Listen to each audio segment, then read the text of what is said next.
Gadgets and Gizmos brought to you by Quicker Next, No Fikr, Chat Quicker, and HDFC Ergo General Insurance.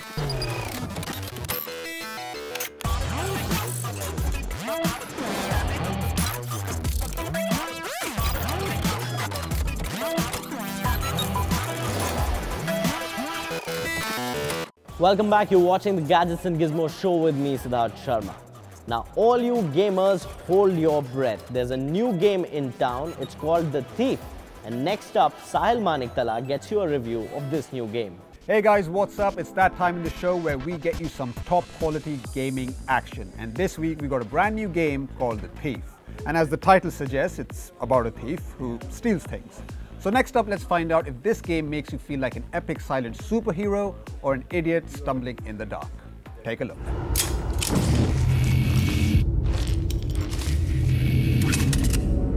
And it is with much regret that we inform you that this game leans more towards the latter. As Master Thief Garrett, you spend hours sneaking around a dank city, plucking coin and other valuables from every available drawer, pocket and hidden safe you can find. For me, it's simple. This is the part the thief gets right, which makes the many aspects that it gets wrong all the more frustrating. Instead of focusing on Garrett's chosen profession, Thief spirals into yet another story of supernatural mysticism and grand conspiracy, and often does so at the expense of the game's best aspects.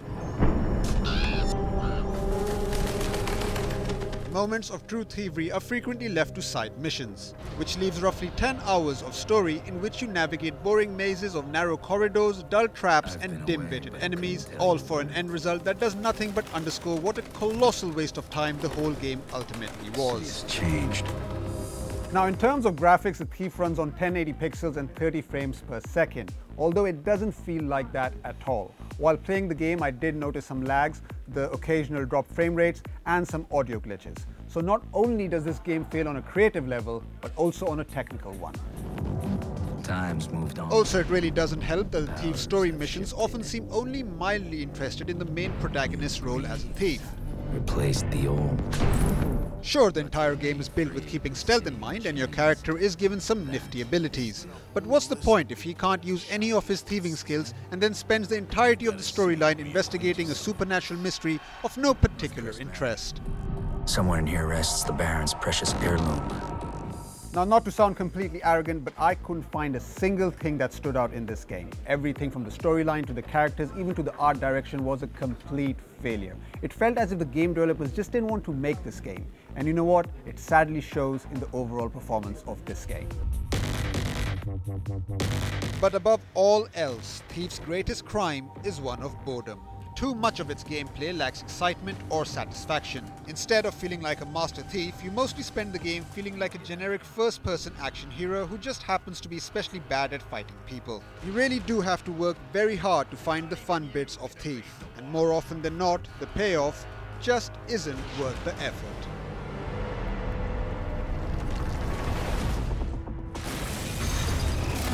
Now there's one more smartphone that has been making waves on the online space, and this one is called Yureka. And next up on the show, Sahil Gupta gets you a review of this new smart device. Imagine a budget smartphone which has a fast 64-bit octa-core processor, a 5.5-inch screen and 4G connectivity. Well, now you don't really need to imagine that, because Micromax with its latest U brand strives to offer exactly that. Its latest phone, the Yureka, follows the model created by Xiaomi, the Chinese company which offers potent specs priced really affordably. Let's see if this can cut the mustard.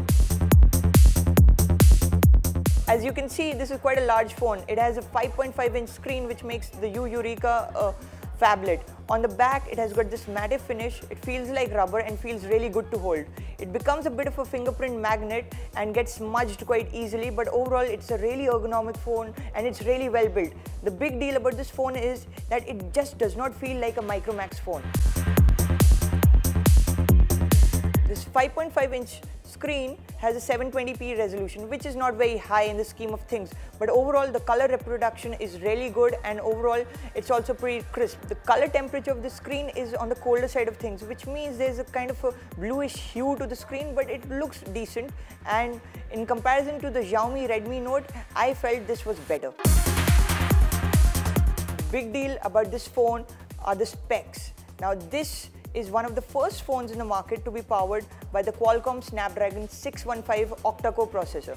Now this processor provides theoretical 64-bit support, so when this phone gets updated to Android Lollipop, it will support 64-bit applications, and this processor is actually a screamer. It also adds 4G support, so currently this is one of the most affordable 4G smartphones in the world.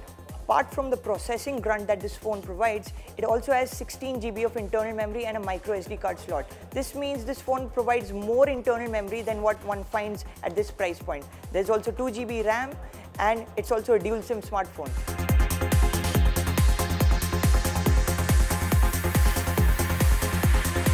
On the back, the Yureka has a 13 megapixel camera complemented with a flash, and on the front it has a 5 megapixel camera. For starters, at this price point, such high resolution cameras on both the front and back are just unheard of. Secondly, the camera on the back can take some really good photos in daylight. In low light, it stumbles, but at this price point, it's one of the best camera phones you can find. Now, one of the big deals about this phone is that not only it runs on Android 4.4 KitKat, but also it's powered by CyanogenMod OS 11. Now, this is a custom ROM that is being built by the geek community for Android, and now it's a completely new company which is called Cyanogen Inc. The big deal about this is the OS is very close to stock Android, so it's very responsive, it's very fast to use, and it's completely customizable. The amount of customization that's offered on this phone is absolutely insane, and geeks particularly will love this phone because this phone is a tweaker's delight. At 8,999 rupees, this is probably the best phone under 10,000 that's available in India right now, because it packs 4G, it has a fast 64-bit capable processor, and it's got a large 5.5-inch screen and also a decent camera. The bigger problem is that this phone is being sold in this flash sale method on Amazon. Now the thing is that when you conducted their last sale for this phone, they only had around 10,000 units on offer. So chances are, even if you want to buy this phone, you won't get it.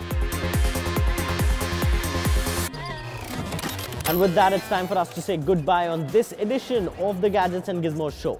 If you have any comments, queries or suggestions, tweet us at HLTGizmos. You can also email us on htgg@aajtak.com. We'll see you same time, same place next week. Until then, keep loving technology and spend wisely.